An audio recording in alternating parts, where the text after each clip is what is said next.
ကဲအနှစ်40တိုင်တိုင်ဖြစ်တန်းလာခဲ့တဲ့ Mac လက်ပတ်မှုစနစ်တမမအောင်လို့ရင်းမိပြတာဖြစ်တဲ့ Mac OS ရဲ့အမခန်းသမိုင်းကြောင်းကိုဒီနေ့အတူတူလေ့လာကြည့်ကြပါမယ်။ဒီခရီးလမ်းချက်လျှောက်ကိုပြန်ကြည့်ရင်တကယ်ကိုစိတ်ဝင်စားစရာကောင်းတာတစ်ခုရှိပါတယ်။အဲ့ဒါကတော့စမ်းသစ်တီထွင်မှုတွေနဲ့ဤပညာအသစ်တွေအကြီးကျယ်ခုံပြန်ကျော်လာသွားလိုက်အဲ့ဒီတော့မှလိုက်ပါလာတဲ့အခက်အခဲတွေကိုဖြေရှင်းဖို့စနစ်ကိုပြန်ပြီးတည်ငြိမ်အောင်လုပ်ရလိုက်တဲ့ချိန်တီးတစ်ခုလိုဟိုဘက်ဒီဘက်အဆက်မပြတ်ရွေးရနေတဲ့ပုံစံမှာပဲ။ဤပညာလောကရဲ့အကြီးမားဆုံးအပြောင်းလဲတွေကိုဘယ်လိုများဖန်တီးခဲ့ကြလဲဆိုတာစတင်ကြည့်လိုက်ကြအောင်။ဒီရှည်လာတဲ့အနှစ်40သမိုင်းကြောင်းကိုပို့ပြီးရှင်းရှင်းလင်းလင်းရအောင်အဓိကခစ်ကြီး9ခုနဲ့ပိုင်းခြားထားတာပါ။ကန်ဒဝဲမက်ခစ်ကနေစလိုက်မယ်။ပြီးရင် Unix ဒေါ်လန်ကြီး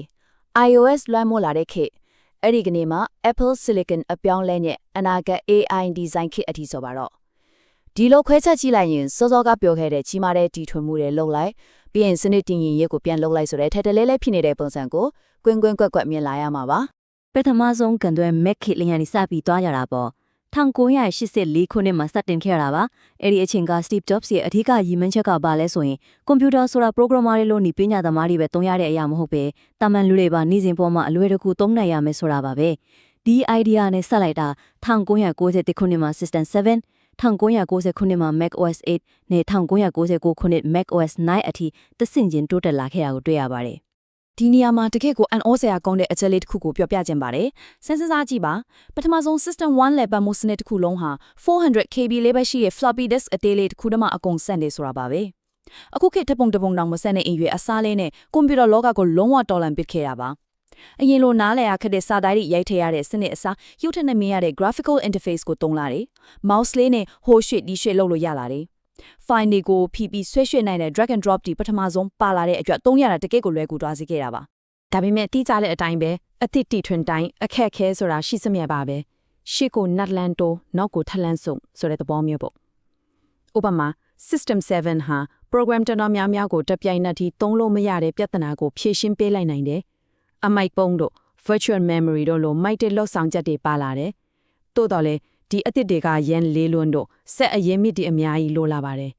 ်ဒါကြောင့် Mac အဟောင်းဒီမှာဆိုဆက်တွေအလွန်နေသွားလားခဏ system crash ဖြစ်ပြီးရက်သွားတာမျိုးတွေကိုတော်တော်လေးဆိုးရွားကြုံခဲ့ရပါတယ်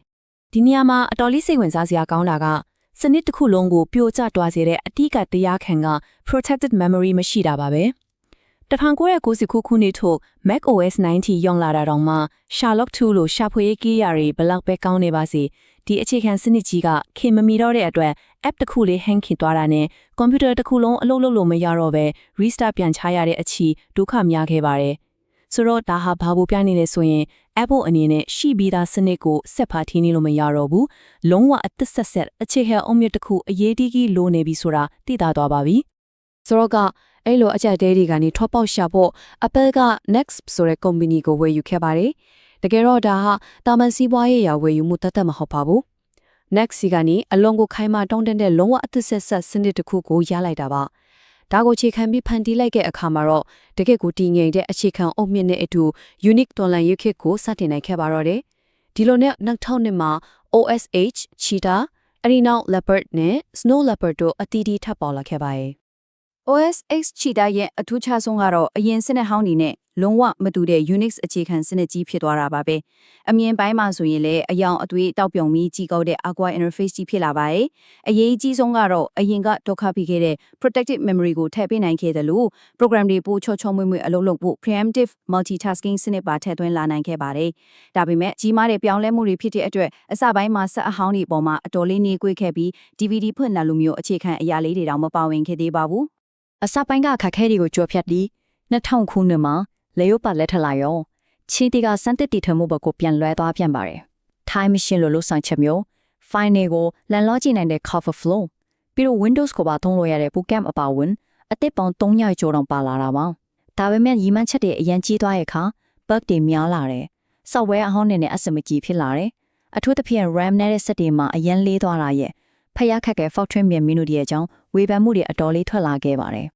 ်အဲ့ဒီပြဿနာတွေအတွက်2009မှာ Apple ရဲ့ဖြေရှင်းစွမ်းကတော်တော်လေးကိုအံ့ဩစရာကောင်းလာပါတယ်။ Snow Leopard ကိုထုတ်တဲ့အခါမှာတောက်ပြောင်တဲ့အသစ်တွေအများကြီးထပ်မထည့်တော့ပဲရှိပြီးသားကုတ်တွေကိုဝယ်အကောင်းဆုံးဖြစ်အောင်တန်းဆင်ပြလိုက်ပါတယ်။စက်ပုံမြန်အောင် multi-core processor တွေအပြည့်အဝအလုပ်လုပ်နိုင်အောင် Grand Center Dispatch ဆိုတာကိုထည့်ပေးခဲ့ပါတယ်။အထင်ရှားဆုံးကတော့မလိုအပ်တဲ့အပို file တွေကိုရှင်းလင်းလိုက်တဲ့အတွက် hard drive မှာ7 GB တောင်နေရပြန်လွတ်သွားစေခဲ့တာပါပဲ။ ဒါဟာတည်ငြိမ်မှုနဲ့စွမ်းဆောင်ရည်ကိုအဓိကထားတဲ့တကယ့်ကိုအကောင်းဆုံးခြေလှမ်းတစ်ရပ်ဖြစ်ခဲ့ပါတယ်။တတိယခေတ်ကိုရောက်တဲ့အခါကွန်ပျူတာတွေဟာတလုံးတည်းတီးတိုင်ရက်တည်နေတာမျိုးမဟုတ်တော့ပါဘူး။ဖုန်းတွေ tablet တွေနဲ့ချိတ်ဆက်လာရပြီးမို့ iOS ရဲ့လွှမ်းမိုးမှုတွေကို Mac ပေါ်မှာစတင်တွေ့မြင်လာရပါတယ်။ Mobile ဘက်ကလှပတဲ့ဒီဇိုင်းတွေအသုံးဝင်တာတွေကိုယူပြီး Apple ရဲ့ဆက်အားလုံးကို ecosystem တစ်ခုထဲအောက်မှာချောချောမွေ့မွေ့ပေါင်းစည်းဖို့စ조사လာတဲ့ခေတ်ပေါ့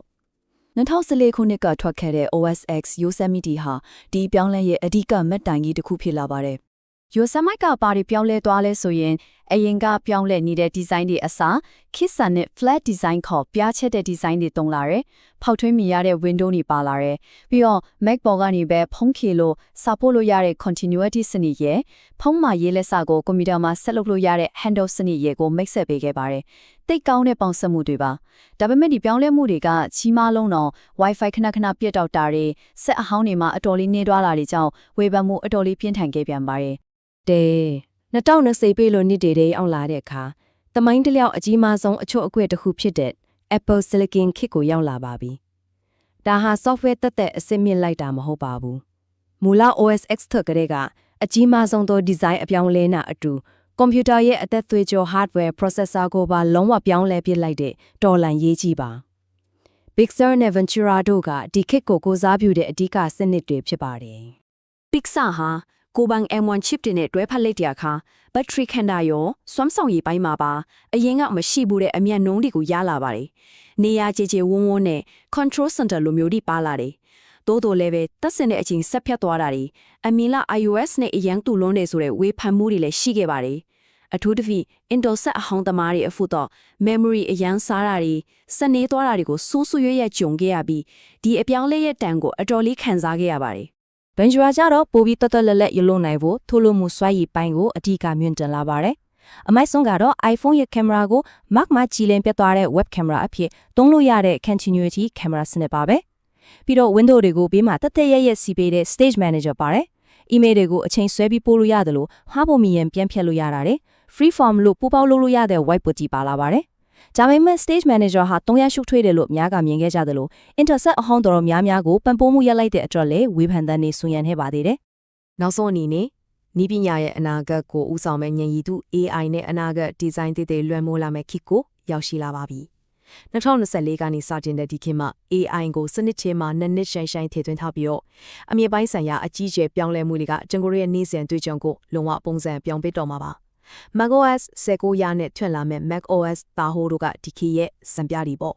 19ရမှာ Apple Intelligence ဆိုတဲ့ကိုယ်ပိုင် AI စနစ်နဲ့ပုံမစမတ်ကြတဲ့ series ကိုခန်းခန်းနာနာ mix ခဲ့ပါတယ်။ Windows တွေကိုစီစဉ်ရလွယ်ကူတဲ့ Windows tiling လိုမျိုးတွေလည်းပါလာတယ်။ဒါပေမဲ့လက်တွေ့မှာတော့အစောပိုင်း AI လုတ်ဆောင်ချက်တွေကမျောလင့်ထားသလောက်မစွမ်းဆောင်နိုင်ဘူးဆိုတဲ့ဝေဖန်မှုတွေရှိခဲ့ပါတယ်။ဒါ့အပြင် professional software ဟောင်းနေနဲ့စမပြေတာတွေရှိခဲ့တယ်လို့အမြင့်ပိုင်းဆိုင်ရာမှာလည်းထင်သလောက်ကြီးကြီးမားမားပြောင်းလဲမှုတွေမပါဝင်ခဲ့ပါဘူး။ဒါပေမဲ့2020စက်တင်ဘာလမှာထွက်လာမယ့် macOS ထားဟုတ်ကတော့အရင်ကရှိခဲ့တဲ့ပုံစံခွဲကြီးကိုလုံးဝရိုက်ချိုးပစ်လိုက်ပါတယ်။အထင်ရှားဆုံးကတော့ Fog ထွေးမြင်ရတဲ့ Liquid Glass ကိုအရေးပန်းဒီဇိုင်းပါပဲ။အနောက်ကအယောင်တဲ့အတိုင်းရှေ့က UI တွေကလိုက်ပြောင်းနေမှာပါ။ menu bar ဆိုရင်လည်းမမြင်ရတဲ့လောက်ဖြစ်နေပြီးကိုယ်စိတ်ကြိုက်ပြင်ဆင်လို့ရလာပါတယ်။ထူးခြားတာက iPhone နဲ့ချိတ်ဆက်ထားတဲ့ Mac အတွက် Phone app တစ်ပါလာတယ်လို့ folder တွေကို emoji တွေ theme တွေနဲ့မိမိစိတ်ကြိုက်အသေးစိတ်ပြင်ဆင်ခွင့်ပေးလိုက်တာဟာတကယ်ကိုလက်ဆက်တဲ့အတွေ့အကြုံတစ်ခုဖြစ်လာမှာပါ။တိုးတက်လေဒီလိုပြောင်းလဲမှုတွေဟာအားလုံးအတွက်တော့တည်င်းကောင်းမဟုတ်ခဲ့ပါဘူး။တဟုတ်ဟာအတော်လေးအငင်းပွားဖွယ်ရာဆုံးဖြတ်ချက်တွေချမှတ်ခဲ့ပါတယ်။နှစ်ပေါင်းများစွာတုံးလာခဲ့တဲ့ Launchpad ကြီးကိုလုံးဝဖယ်ရှားပစ်လိုက်ပါတယ်။ပိုတိတာကကွန်ပျူတာဟောင်းတွေအတွက်ပါ Intel Mac အဟောင်းများစုကိုပံ့ပိုးမှုလုံးဝရပ်ဆိုင်းလိုက်ပြီး2019ထုတ် Mac Pro နဲ့ 16-inch MacBook Pro နောက်2020ထုတ် MacBook Pro နဲ့ iMac ဆိုတဲ့ model လေးမျိုးကိုသာဆက်လက်ပံ့ပိုးပြီးတော့တဲ့အတွက် Apple Silicon ခစ်စီကိုအပြည့်အဝကူးပြောင်းသွားပြီဆိုတာအခိုင်အမာသက်သေပြလိုက်တာပဲဖြစ်ပါတယ်။ကဲ Mac ရဲ့ level မှုစနစ်အနည်း၄ရက်တာတမိုင်းတောင်းကိုပြန်ငယ်ကြည့်လိုက်ရင်ကြီးမားတဲ့ပြောင်းလဲမှုတွေစွန့်စားမှုတွေလုပ်လိုက်တိုင်းအစပ်ပိုင်းမှာမတည်ငြိမ်မှုတွေဖြစ်ပေါ်လာတတ်ပါတယ်။ဒါပေမဲ့အဲ့ဒီနောက်မှာစနစ်ကိုအကောင်းဆုံးဖြစ်အောင်ပြုပြင်မွမ်းမံပြီးတည်ငြိမ်သွားစေတဲ့အဆင့်ဒီအမြဲတမ်းရှိခဲ့တာကိုထင်ရှားစွာတွေ့မြင်ခဲ့ရပါတယ်။ဒါဆိုရင်တကယ့်ကိုစိတ်ဝင်စားစရာကောင်းတဲ့မိခုံးက Apple ရဲ့ချိန်တီးဟာနောက်တစ်ချိန်မှာစွန့်စားမှုတွေအပြည့်နဲ့စမ်းသစ်တည်ထွင်မှုအသစ်တွေရှိကိုပဲထပ်ပြီးဥတည်သွားမလားဒါမှမဟုတ်အခုလက်ရှိစနစ်ကိုပဲအကောင်းဆုံးဖြစ်အောင်တည်ငြိမ်မှုကိုဆက်လက်ထိန်းသိမ်းသွားမလားဆိုတာပါပဲဒါကတော့အနာဂတ်မှာကျွန်တော်တို့ဆက်လက်ဆုံးကြည့်ရမယ်အလွန်ကိုစိတ်လှုပ်ရှားဖွယ်ကောင်းတဲ့အခြေအနေတွေရထိပါတော့တယ်